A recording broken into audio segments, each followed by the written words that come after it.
شادی کے نام پر بیٹیوں کو ٹارچر کیا جا رہا ہے۔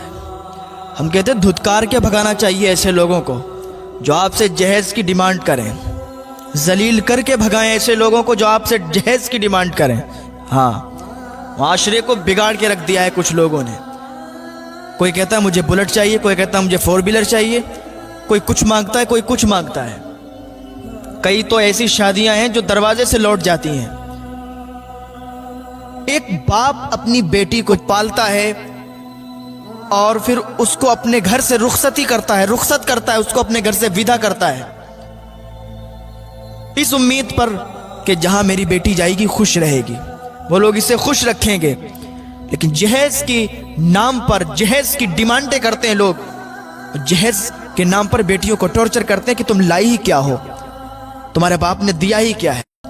میں کہتا ہوں ایسے لوگ اگر شروع میں کبھی جہیز کی ڈیمانڈ کریں نا، ان کی اگر کبھی شادی مت کرنا، اپنی بچی کی کبھی شادی مت کرنا، ورنہ زندگیاں تباہ ہو جاتی ہیں، زندگیاں برباد ہو جاتی ہیں۔ پوری زندگی ایسے لوگ ٹارچر کرتے ہیں کہ تم لائی ہی کیا ہو، تمہارے باپ نے تو پھوٹی کوڑی نہیں دی۔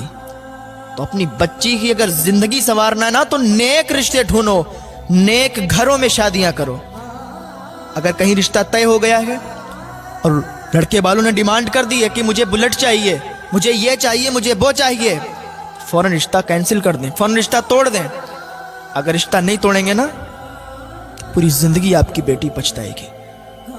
شادی ہو جائے گی، شادی ہونے کے بعد آپ کی بیٹی کو ٹارچر کیا جائے گا۔ اگر آج سمجھ جائیں گے تو پھر کبھی آپ نقصان نہیں اٹھائیں گے، کبھی آپ تکلیف نہیں اٹھائیں گے۔ ایسے گھروں میں رشتہ کریں کہ جن گھروں میں ڈیمانڈ نہیں کی جاتی، جن گھروں میں جہیز کی طلب نہیں ہوتی، جہیز مانگا نہیں جاتا ہے۔ یار انسان اپنی بیٹی دے دیتا ہے، بڑی بات ہے۔ اس کے دل پر ہاتھ رکھ کے پوچھو، جس نے اپنے دل کا ٹکڑا دیا ہے اور پھر ساتھ میں اس کو کچھ تحفے کے طور پر کچھ جہیز دیا ہے، لیکن پھر بھی انسان ڈیمانڈ کرتا ہے کہ مجھے یہ چاہیے، مجھے وہ چاہیے۔ ایسے یہ بھکاری لوگ ہیں، ان کو تو ذلیل کر کے بھگا دینا چاہیے، ان لوگوں سے رشتہ نہیں جوڑنا چاہیے۔ اگر آپ ایسا کرتے ہیں، کہیں رشتہ کرتے ہیں، وہاں سے ڈیمانڈ آتی ہے، پھر بھی آپ اس کی ڈیمانڈ پوری کر کے اور اپنی بچی کی وہاں شادی کرتے ہیں، تو آپ خود اپنی بچی کی زندگی برباد کر رہے ہیں، اور معاشرے کو بگاڑنے میں کہیں نہ کہیں آپ کا ہاتھ ہے۔ جو لوگ ڈیمانڈ کرتے ہیں آپ سے، ان کے یہاں فوراً رشتہ آپ توڑ دیں، آپ خود اس کو ایکسیپٹ کر کے اور وہاں اپنی لڑکی کی شادی کر دیتے ہیں، تو اس میں آپ کی غلطی ہے۔ معاشرے کو ہم سب کو مل کر سدھارنا چاہیے۔ ہم سب جب مل کر ساتھ دیں گے نا، معاشرہ سدھرے گا، اور ایسے بھکاریوں کا اس معاشرے سے ہم لوگ بائیکاٹ کریں گے جو جہیز کے نام پر بیٹیوں کو ٹارچر کرتے ہیں۔ اور الحمدللہ ہم سب آپ کے ساتھ ہیں، ہر موڑ پر آپ کا ساتھ دیں گے۔ بیٹیوں کو ٹارچر کیا جا رہا ہے، الحمدللہ ہم سب آپ کا ساتھ دیں گے، بس آپ قدم تو بڑھائیں، آپ قدم بڑھائیں، ہم آپ کے ساتھ ہیں۔ اور جب یہ معاشرے سے یہ برائی ختم ہو جائے گی، جہیز نام کی چیز ختم ہو جائے گی، تو جو بیٹیاں بیٹھی ہیں نا، 40 سال 50 سال کی بیٹیاں بیٹھی ہوئی ہیں، لڑکیاں بیٹھی ہوئی ہیں، رشتے نہیں آ رہے، شادیاں نہیں ہو رہی، کیوں؟ غریب بیٹیاں ہیں، غریب باپ کی بچیاں ہیں۔ لوگ اس لیے رشتہ نہیں بھیج رہے ہیں کہ ہمیں ملے گا کیا، وہاں سے تو کچھ نہیں ملے گا، پھر ہم وہاں رشتہ کیوں کریں؟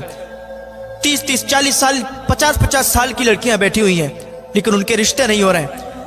اللہ کرے لوگوں کے ذہنوں میں عقل آ جائے اور لوگ سمجھ جائیں۔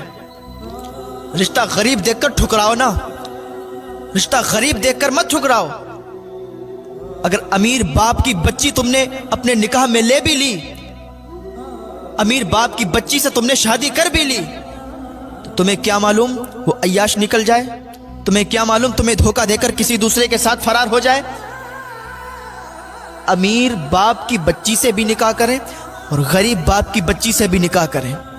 ایسا نہیں ہے کہ غریبی کی بنا پر تم غریب کی بچی کو چھوڑ دو، غریبی کی بنا پر غریب کی بچی سے شادی نہ کرو۔ اللہ ناراض ہوتا ہے ایسے لوگوں سے جن کی یہ سوچ رہتی ہے کہ غریب کی بچی وہاں ملے گا کیا۔ ارے یار، اللہ کا دیا آپ کے پاس سب کچھ ہے، اور اگر کچھ نہیں ہے تو فری کا لینا چاہتے ہو، اپنے ہاتھوں سے کمانا سیکھیں۔ کیا آپ کو اپنے بازوؤں سے یقین اٹھ گیا؟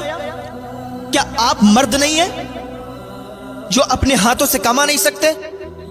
جو آپ محنت کر کے کما نہیں سکتے, اپنے بیوی بچوں کو پال نہیں سکتے, جو آپ جہیز کی ڈیمانڈ کرتے ہیں, کیا آپ کو اللہ پر بھروسہ نہیں ہے؟ وہ رب جو سمندر میں موجود مچھلیوں کو رزق دیتا ہے, کیا وہ آپ کو رزق نہیں دے گا؟ اور معاشرے میں یہ بہت غلط بات ہے کہ اگر 3 بیٹیاں ہو گئیں تو بیوی کو تانا مارتے ہیں لوگ کہ تو نے 3 بیٹیوں کو جنم دے دیا, 3 بیٹیوں کی پیدائش ہو گئی.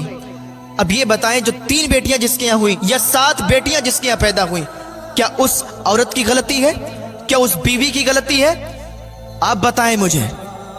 اللہ رب العزت اس کو بیٹی دینے والا ہے, اللہ رب العزت اس کو بیٹا دینے والا ہے, لیکن اگر بیٹی پیدا ہوئی ہے تو اس میں بیوی کی کوئی غلطی نہیں ہے. یہ اللہ کے حکم سے سب ہوا ہے, اللہ نے کیا ہے تب ہوا ہے. اگر آپ بیوی کو تانا ماریں گے نا, اللہ ناراض ہوگا. ہاں, وہ رب تو سمندروں میں مچھلیوں کو بھی رزق دیتا ہے, جنگلوں میں جانوروں کو بھی رزق دیتا ہے. تم تو انسان ہو یار, 200-300 گرام کھانے والے انسان. اپنے بازوؤں پر تمہیں یقین نہیں رہا, اللہ پر بھروسہ نہیں رہا تمہیں, اپنے آپ کما کر کھانا سیکھیں, لوگوں کے ٹکڑوں پر پلنے کی کوشش نہ کریں. سسرال سے جہیز کی امید نہ کریں کہ سسرال سے ملے گا تو اس پر ہم جیئیں گے, اس پر گزارا کریں گے. اپنے اللہ پر یقین رکھیں. جو اللہ تمام لوگوں کو رزق دینے والا ہے, وہ اللہ آپ کو بھی رزق دینے والا ہے. ذریعہ بناتا ہے اللہ رب العزت. آپ کام کرو گے تو اللہ خود برکتیں عطا فرمائے گا. آپ امید ہار بیٹھو گے تو پھر کچھ نہیں ہو سکتا ہے. اللہ پر یقین رکھیں, اور اللہ پر یقین رکھیں گے تو اللہ آپ کو بھی عطا فرمائے گا, اللہ آپ کو بھی دے گا. تو سماج سے جہیز کی بیماری کو ہم سب کو مل کے ختم کرنا ہے. یہ جہیز کی بیماری ختم ہو جائے گی تو جو بچیاں بیٹی ہیں ان کے بھی نکاح ہو جائیں گے, جو بچیاں بیٹی ہیں ان کی بھی شادیاں ہونا شروع ہو جائیں گی. میرے بھائیو, اللہ کا خوف کرو, تمہیں مر کے جانا ہے. آج انسان جہیز کے پیچھے لڑائی کرتا ہے, انسان زمینوں کے پیچھے لڑائی کرتا ہے کہ وہ تیری زمین ہے, یہ میری زمین ہے. یاد کریں, آپ کے پردادا کے پاس بھی وہی زمین تھی, آپ کے دادا کے پاس بھی وہی زمین تھی, آپ کے والد صاحب کے پاس بھی وہی زمین تھی, اور آپ کے پاس بھی وہی زمین ہے. آپ مر جائیں گے تو آپ کے بچوں کے پاس بھی وہی زمین آئے گی. زمین کہیں نہیں جائے گی, بس ہمارے پاس دستاویز ہوتے ہیں, کاغذ ہوتے ہیں, بس ہم اس کے مالک نہیں ہوتے بلکہ مالک ہوتے ہیں. ہاں, آج میرے پاس ہے تو کل تمہارے پاس رہے گی, تمہارے پاس تھی تو میرے پاس رہے گی. زمین کہیں نہیں جاتی ہے. انسان بدل جاتے ہیں پر جگہ وہیں قائم رہتی ہے اور قیامت تک قائم رہے گی. اللہ سے ڈرو, اللہ کی حضور بھی حاضر ہونا ہے. مر کے ایسے ہی چلے جاؤ گے, کوئی پوچھنے والا نہیں ہوگا. یہ جن پر تم ناز کرتے ہو نا, جن دوستوں پر تم ناز کرتے ہو, یہ تمہیں ایسے ہی چھوڑ دیں گے. گھر والوں پر ناز کرتے ہو, ایسے ہی چھوڑ دیں گے. ماں بھی بھول جائے گی, باپ بھی بھول جائیں گے, بھائی بھی بھول جائیں گے, دوست و احباب سب بھول جائیں گے. منو مٹی کے نیچے تمہیں داب دیں گے اور تم قبر میں چلے جاؤ گے, اور پھر حساب و کتاب ہوگا. اس دن کیا جواب دو گے؟ اللہ کے عذاب سے بچو اور توبہ کرو, اور سماج سے جہیز کی بیماری کو ختم